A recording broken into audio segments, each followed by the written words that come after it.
자, 안녕하세요. 베트남의 집 사주는 집누나입니다. 요즘 한국 부동산 규제 정책에 의해서 지금 해외 부동산에 관심을 가지시는 분들이 참 많으세요. 저한테도 이 해외 부동산 취득과 관련해서 이제 뭐 취득할 때 송금을 어떻게 하느냐, 돈을 어떻게 보내야 되느냐 이런 부분에 대해서 많이들 문의를 주시기 때문에 오늘은 많이 질문 주시는 내용만 좀 정리를 해서 몇 가지 안내를 설명을 드리겠습니다. 네, 그 베트남 취득에 대한 자격 조건과 이제 송금에 대한 한도 제한이나 이런 것들이 있는지 이 부분에 대해서 특별하게 불법이나 어떤 탈세나 이런 것들에 대한 문제가 있지 않으신 한 모든 분들이 해외 부동산 취득을 하실 수가 있습니다. 그리고 그 취득 송금 금액 한도에 대해서도 한도 제한은 없습니다. 네, 자, 취득 시 이제 필요한 서류들은 기본적으로 해외 부동산 취득 신고를 하시기 전에 외환 거래가 가능한 은행에 가셔서 요거와 관련된 이제 서류들을 다 안내를 받으실 수가 있겠는데요. 간단하게 기본적인 걸 좀 설명을 드리면 해외 부동산 취득 신고서 2부, 그다음에 신고인의 실명 확인 증표 사본, 그다음 매매 거래 계약서. 네, 이거에 대해서는 이제 분양을 받으시거나 또는 전매 거래를 하실 경우에 보통 그 매매 계약서가 있기 때문에 매매 계약서 또는 매도인과 거래를 했던 그 매도인 계약서 이렇게 준비를 하시면 되겠고요. 매도인의 실체를 확인할 수 있는 서류 뭐 이런 것들은 매도인의 인적 사항이 계약상에 표기가 되면 이제 문제가 없으십니다.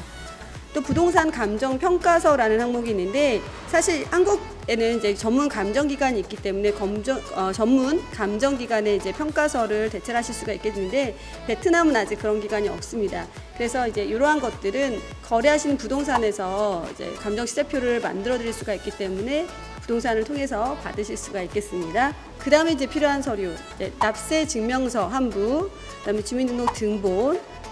이런 것들이 부동산 담보를 받으시는 경우에는 뭐 담보 대출 서류 이런 것들이 필요한데 이 담보 대출 서류 관련해서는 아직 현지에서는 외국인 담보가 불가하기 때문에 이 부분은 현재는 필요하지 않은 부분입니다. 네, 해외 부동산 신고를 하실 때 이제 크게 3단계로 나누어서 절차를 설명드릴 수가 있을 것 같아요. 첫 번째는 사전 신고, 그 다음에 취득 신고, 마지막엔 사후 신고는 이제 처분 신고 이렇게 해서 크게 3가지로 나누실 수가 있겠습니다. 네, 이제 부동산 사전 신고는 이제 부동산 취득을 하셨을 때 예를 들어 매도자와의 가계약금이라든지 아니면 분양 계약을 했을 때 분양 청약금이라든지 이런 부분인데요.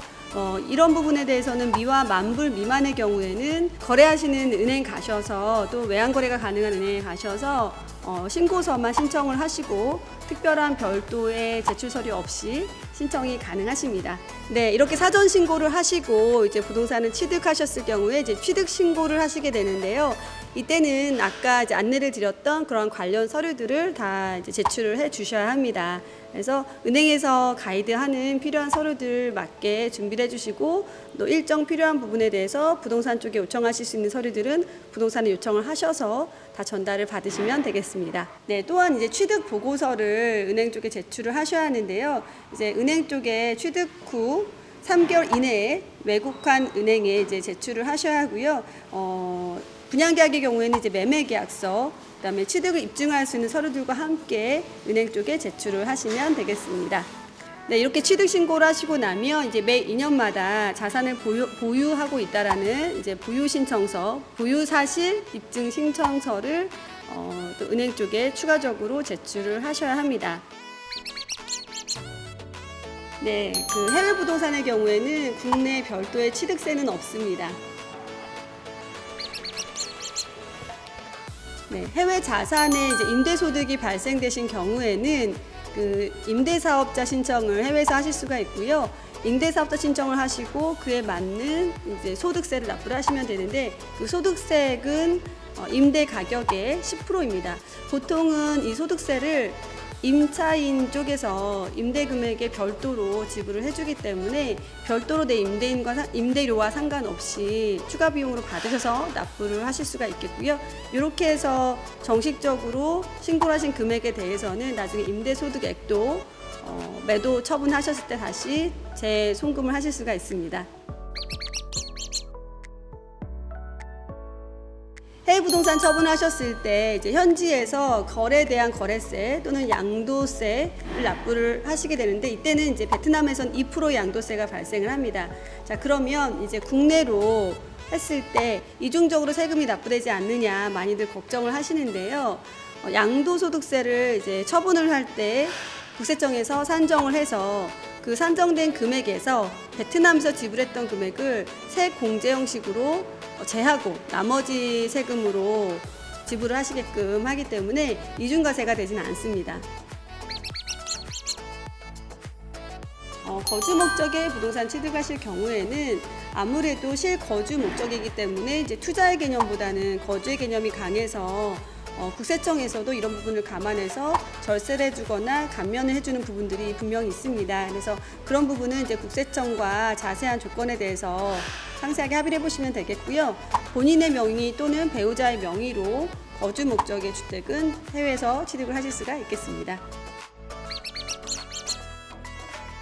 네, 해외 부동산 취득을 하실 때 이제 정식적으로 해외 부동산 취득 신고를 하시게 되면 이제 합법적인 절차를 거쳐서 그 금액과 상관없이 제한 없이 송금을 하실 수는 있는데요. 이때 다만 송금을 하실 때 본인의 명의 또는 본인이 매도라고자 하는 매도인, 계약서상에 명시가 되어 있는 매도인의 명의로만 해외 부동산 취득 신고 금액을 송금을 하실 수가 있겠습니다. 네, 제가 지금까지 해외 부동산을 취득하셨을 때 어떻게 송금을 해야 되는지 그 송금 부분에 대해서 좀 설명을 드렸는데 저한테 많이 물어보시는 질문 위주로 좀 간단하게 설명을 드렸습니다. 그래서 실제적으로 이제 취득 신고하시고 송금하실 때 뭔가 이 내용만으로 좀 부족하다, 조금 막막하다 느끼실 수도 있을 것 같아요. 이 해외 부동산 취득과 관련해서는 그 외환 거래를 진행하는 은행권에서 또 자세하게 안내를 해드릴 수가 있기 때문에 실제 거래가 진행이 된다면 그러한 거래 은행을 통해서 순서 절차에 맞게 하나씩 또 안내를 받으실 수가 있겠습니다. 또 이외에 또 궁금하신 사항들은 또 마이홈410 카톡이나 블로그 카페 통해서 문의 주셔도 되겠습니다. 네, 오늘 내용도 마음에 드셨다면 구독과 좋아요, 알림 설정까지 꼭 부탁드립니다.